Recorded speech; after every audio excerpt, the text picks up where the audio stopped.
So you want to build your own analog VCO. The perfect time, and we're going to build it together today. Let's go. So first of all, you want to go to the GitHub repo where I host these modules. Links will be below as usual. Now you want to go into the TomYum VCO page, download the boom file, and here we will see all the components that we will use on our build. I added a link per each item so you can even see the reference, the size, datasheet, and added some notes as well. So make sure there are different tabs, one for the front panel or the control board and another one for the main board. Make sure you use these to order your components as a good reference. And I advise you also to print it while we build it. It will make your life easier because some components have their direct value on the board, as I'll show you later. Other components, there was not enough space, so they include a reference to the component that you can cross-check with the boom file. And then you want to open the PDF of the instructions, which are on the same GitHub repo. I will be printing it out myself as I will follow along to make my own build. So this way I can double and triple check if everything is correct on the guide itself as on. So I'm gonna print it and then we're gonna jump into the build. So here we are with the two PCBs and the front panel that we're gonna build together. So I'm gonna place my first PCB, the control board, on this PCB holder. And this is pretty cheap. You can find it in a lot of different places. It will help me with the build. So I totally recommend getting one of these. So I'm holding on to the control board. The control board is the one that has potentiometers and the front-facing interface as well. So just a small disclaimer, I have a condition that makes me shake quite a lot and sometimes have unexpected hand movements, which is quite fun, not really. But so the video might shake quite a bit during the build. I'm sorry about that, but maybe in the future I'll put the tripods on a different kind of position. So we're gonna start with the resistors. So we're gonna place all the resistors first in the PCB and we're gonna solder them all before moving on to the next components. So this one is quite easy because the symbol for the resistors is quite clear on the board and there's the value written directly on the board as well. So you can just pick up the resistors and place them quite easily and fast. So now we can start soldering them all on the top. So my approach is having just a very tiny piece of soldering on the top just to hold them together. And then I will go to the back, cut a little bit of the legs and then compensate on the back side with some more soldering. This makes them quite well positioned on a board with the perfect position, with a good connection as well. Just be careful, don't put too much solder on the top, just give it a little notch, half a second, 1 second tops and take it out, just to make sure it's holding its position when we turn back, that's all. So now we go to the back to cut these legs. I cut them halfway first because then we're gonna apply the solder again through the back to compensate and make sure we have a strong connection. So now we're gonna do the diodes. The diodes have a reference written on the board. You just need to cross-check the reference with the BOM file to see what exactly the type of diodes you need to insert here. We're gonna add them into the board and we're not gonna add any solder on top. I found out by my ohm sticks that diodes are quite more sensitive than resistors, so I don't advise to do that. We'll just bend a little bit in the back, the legs, so we can make it easier to solder through the back and they'll stay in the good position as well. So next I advise you to mount the pins that will eventually hold the two boards together. I think from my own experience this is a good way to do them right about now in the way that I'm gonna show you, and they'll remain quite in a very good position on the board right away. So you just put the pins inside the holes and we're gonna turn it around really gently and place it on top of the table with the pins downwards, supporting the board. This way we make sure that they are right aligned in the correct position. And then now we're gonna just solder 2 points on each one of them just to hold the position. Then we're gonna bring them back to the board, so we solder the rest as well.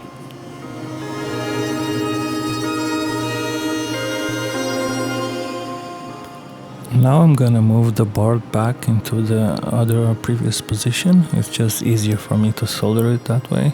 Just need to be careful if you're using an holder like this, just don't make sure you're not touching any components by mistake. Next we're gonna do the small capacitors, the 0.1 UF. These will be quite easy to solder. My technique is simple: to put them down, turn over the board while I hold them in position, bend the legs and then solder away.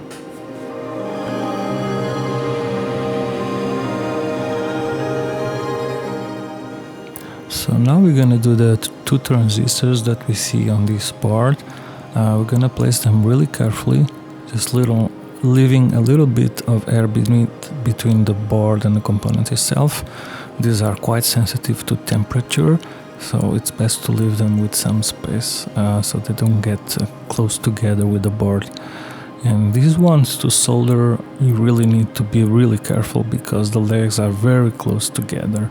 So just make sure you put down the iron first, wait 1 second, put the solder, remove the solder, remove the iron, and just make sure you don't cross or don't cause any short circuit on these pins.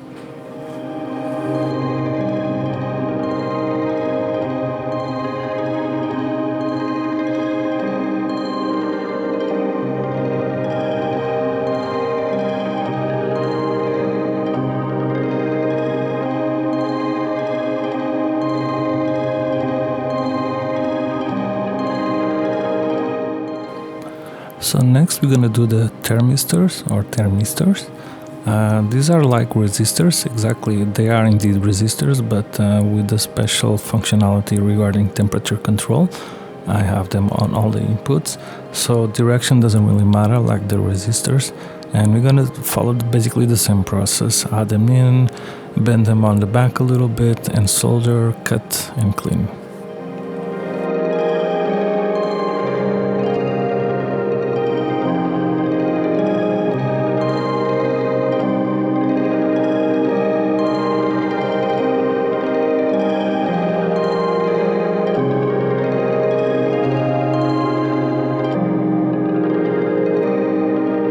Then we can just follow the same process, so basically every other component. I always do from small to bigger, and that way I can guarantee there's enough space to move around with the soldering iron, and there won't be any contact issues as well.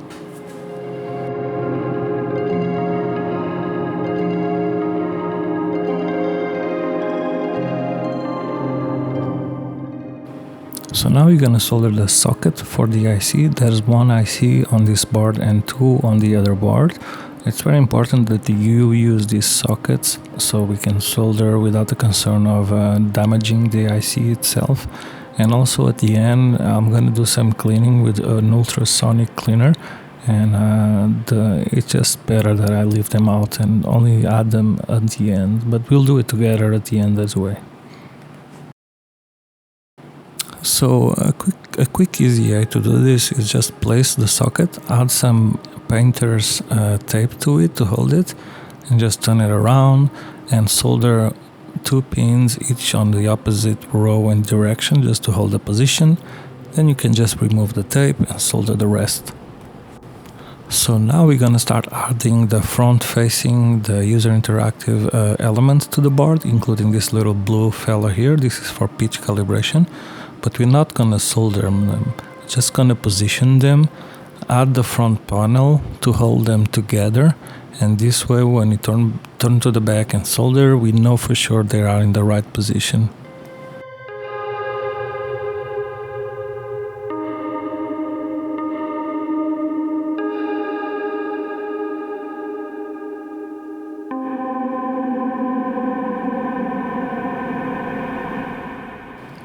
So, You need to remove the nuts and the washers of these elements first, and then place the board, place the washers and the nuts. Do it one by one on the top, one on the bottom. Make sure the volt per octave little screw that is in there, it's also in the right position. And just keep tying these elements. I'll do it by hand, so I don't want to hurt the front panel if I don't need to. And I just need to make sure the elements will be in the right position, and then you can solder them with confidence.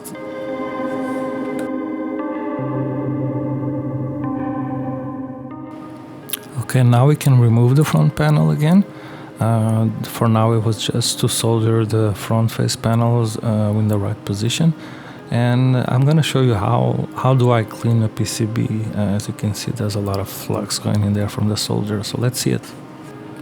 So I use an ultrasonic cleaner with water and just a little bit of specific liquid that you can buy anywhere just to clean PCBs or electronics. I'm going to leave it for 5 minutes and then we're going to see how it looks in the end.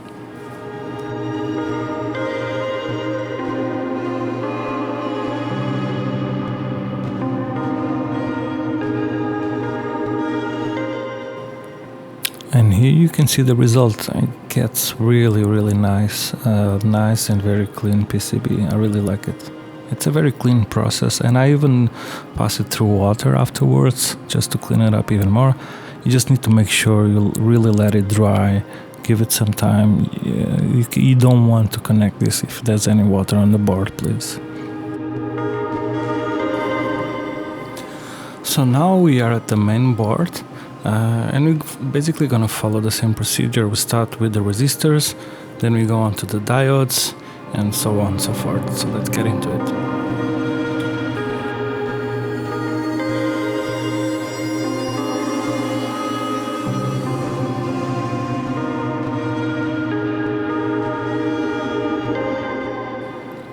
And now we'll go into the diodes and do the same as before. Put them on the board first and then turn the board around while holding them in position. You just twist a little bit the legs, solder them down and cut the remaining and clean it a little bit.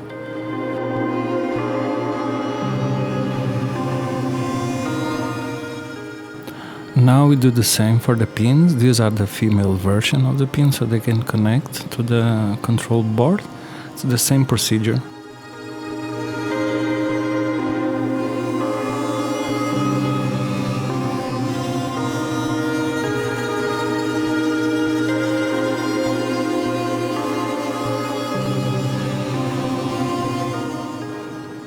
And so after these pins are done, we're gonna do the capacitors, the small ones, and then we're gonna jump into the sockets.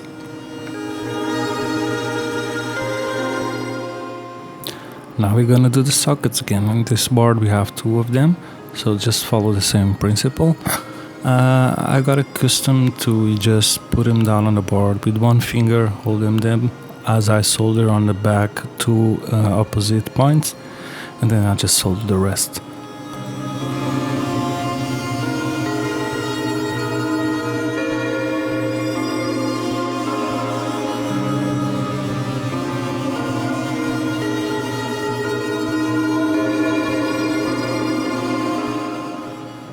Now it's time again for the transistor. There's another transistor pair here. Just do it the same as before. You just need to be really careful when you solder down these pins together. Make sure there are no shorts between them. I usually just open up the legs a little bit with some tweezers just to make it easier to solder and to really be more precise about the soldering of these very closed pins.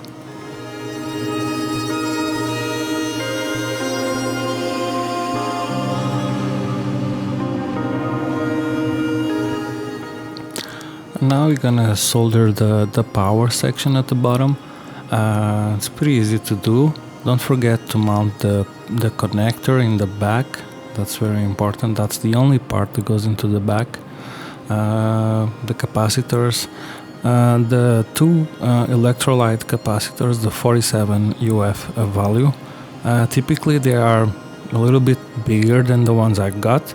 So if they are bigger, they will interfere with the connection with the front panel.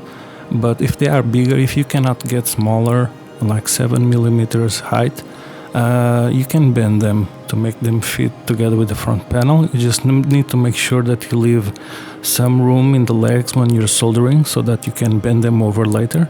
And don't worry, it's quite normal, it's quite common actually to bend them over.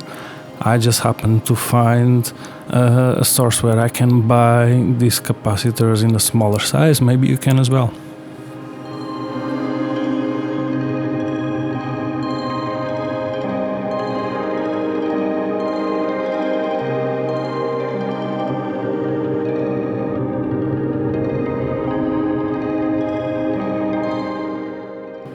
Now we're gonna mount the connector, the power connector. Don't forget, this is mounted on the back. It's the single component that's gonna be facing towards the back. As always, hold them in position. Put some tape if you need to. Just make sure you solder one pin in each row in opposite direction, and then you got a good position, then you can solder the rest.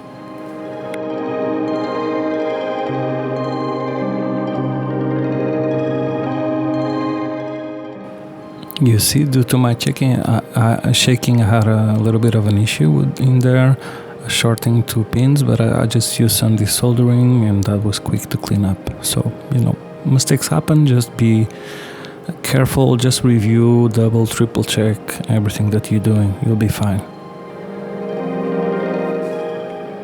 So we just soldered the big capacitors as well, that's quite easy, we've seen it before. Now we're gonna solder these trimmers, these pots. They control the calibration for the sine wave and the triangle wave. These are quite fragile from my experience, so just be careful in positioning them. Don't put too much strength holding them down, and just solder them. Make sure they are really strong connection with the board.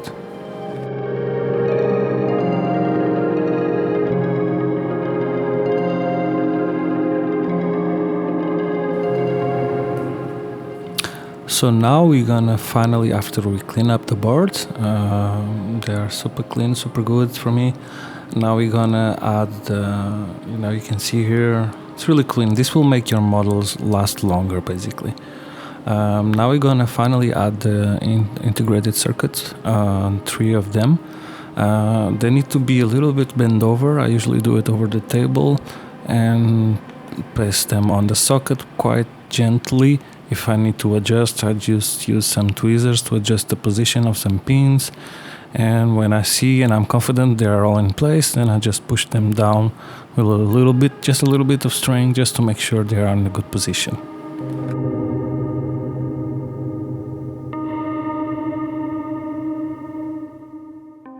So now finally we can join the 2 boards. It should be quite easy if the pins were aligned correctly before. So no trouble here for sure. If you do, it's okay to stretch and push or pull a little bit. Just be careful when connecting them and make sure you have a strong connection between the boards. So now we'll be adding the front panel. This should be quite easy as you've done it before. Just be extra careful not to damage the front panel. I usually tie it with my hands, with my fingers, the potentiometers. And for the inputs and outputs, I like to use the VCO banana nuts and just use their own tool to squeeze them over a little bit. But you can use the original ones that come with this jack inputs and outputs. They're quite good as well. I just do it because I like to use it on my own color scheme.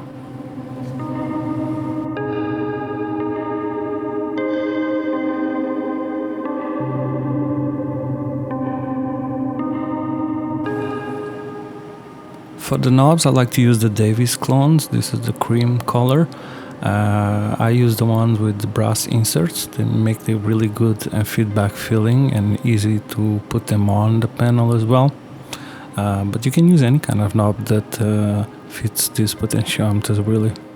And there we go. Now you have your VCO totally built up, cleaned up, ready to test, ready to play. Next we'll do some calibration of the waves and the volts per octave or pitch. That'll be a second video. I'll leave the link to that video below. Thank you, and let's play.